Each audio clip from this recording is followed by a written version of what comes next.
The Art of Thinking Clearly, 5 perangkap mental yang diam-diam mempengaruhi keputusanmu. Pikir kamu selalu mengambil keputusan secara rasional? Coba pikir lagi. Setiap hari otak kita memainkan trik, membuat kita melebih-lebihkan peluang sukses, bertahan dalam keputusan buruk, dan mengabaikan fakta yang tidak nyaman. Yang lebih parah, kita sering tidak menyadarinya. Dalam bukunya, The Art of Thinking Clearly, Rolf Dobelli menjelaskan berbagai kesalahan berpikir, bias kognitif, yang secara diam-diam mempengaruhi cara kita mengambil keputusan. Berikut 5 bias kognitif yang paling sering terjadi dan cara menghindarinya. 1. Survivorship bias, berhenti hanya melihat para pemenang. Apa itu? Kita cenderung hanya fokus pada orang-orang sukses dan mengabaikan mereka yang gagal, meskipun mereka menjalani strategi yang sama. Akibatnya, kita terlalu optimis dengan peluang sukses kita sendiri.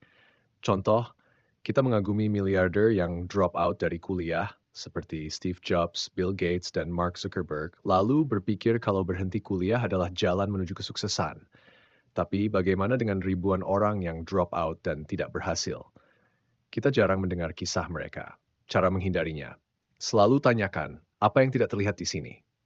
Jangan hanya melihat kisah sukses, cari juga data tentang kegagalan. Sebelum mengikuti jejak seseorang, lihat gambaran besarnya. Mereka sukses karena pilihan mereka atau meskipun mereka mengambil pilihan itu. 2. Confirmation bias. Otak kita suka setuju dengan dirinya sendiri. Apa itu? Kita cenderung mencari informasi yang mendukung keyakinan kita dan mengabaikan yang bertentangan. Contoh, kalau kamu yakin diet tertentu itu ampuh, kamu mungkin akan mencari di Google kenapa diet ini adalah yang terbaik daripada apakah diet ini benar-benar efektif. Hasilnya, kamu hanya menemukan artikel yang memperkuat keyakinanmu, bukan yang menguji kebenarannya. Cara menghindarinya, aktif mencari sudut pandang yang berbeda. Mainkan peran devil's advocate. Tanyakan pada diri sendiri, bagaimana kalau saya salah?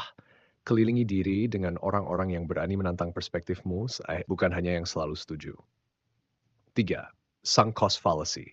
Jangan terus bertahan di keputusan buruk. Apa itu? Kita sering tetap bertahan dalam keputusan yang buruk hanya karena sudah menginvestasikan waktu, uang, atau tenaga. Padahal seharusnya kita bisa move on. Contoh, pernah tetap menonton film yang jelek hanya karena sudah beli tiketnya, atau mempertahankan langganan yang tidak terpakai karena sayang udah bayar. Itu adalah sunk cost fallacy. Cara menghindarinya, tanyakan kalau saya belum menginvestasikan apapun, apakah saya tetap akan mengambil keputusan ini? Jangan ragu untuk berhenti lebih awal, semakin cepat move on, semakin baik. Pikirkan dampak jangka panjang, jangan biarkan keputusan masa lalu menjebakmu. Availability heuristic. Hanya karena sering didengar, bukan berarti itu umum into friend. Apa itu? Kita menilai seberapa sering sesuatu terjadi berdasarkan seberapa mudah kita mengingat contohnya. Contoh, kamu sering mendengar berita tentang kecelakaan pesawat dan jadi takut terbang, padahal kecelakaan mobil jauh lebih sering terjadi. Tapi karena kecelakaan mobil jarang jadi headline berita, kita malah menganggapnya lebih aman. Cara menghindarinya, cek data sebenarnya sebelum membuat keputusan. Sadari kapan rasa takut lebih banyak berperan dibanding fakta. Tanyakan, apakah saya percaya ini hanya karena saya sering mendengarnya? 5. The Halo Effect. Jangan tertipu oleh kesan pertama. Apa itu?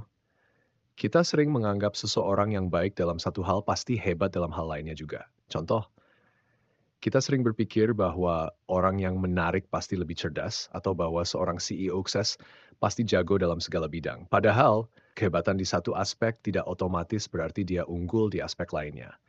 Cara menghindarinya, nilai orang dan ide berdasarkan bukti nyata, bukan hanya kesan pertama. Pisahkan antara kepribadian dan kompetensi. Karisma tidak selalu berarti kemampuan. Tanyakan, apakah saya menghormati pendapat orang ini karena mereka memang ahli atau hanya karena mereka terlihat meyakinkan? Kesimpulan, berpikir lebih jernih, hidup lebih baik. Bias kognitif mempengaruhi keputusan kita setiap hari, seringkali tanpa kita sadari. Tapi kabar baiknya, begitu kita tahu bias ini ada, kita bisa mulai mengenali dan menghindarinya. Lain kali saat kamu membuat keputusan, coba tanya ke diri sendiri, apakah saya melihat gambaran yang lengkap? Apakah saya hanya mencari informasi yang mendukung kepercayaan saya? Apakah saya bertahan hanya karena sudah terlanjur menginvestasikan sesuatu? Semakin sering kamu berlatih berpikir jernih, semakin tajam kemampuan pengambilan keputusanmu. Menurut kamu, bias kognitif mana yang paling sering kamu alami? Drop komentar, saya ingin dengar pendapatmu.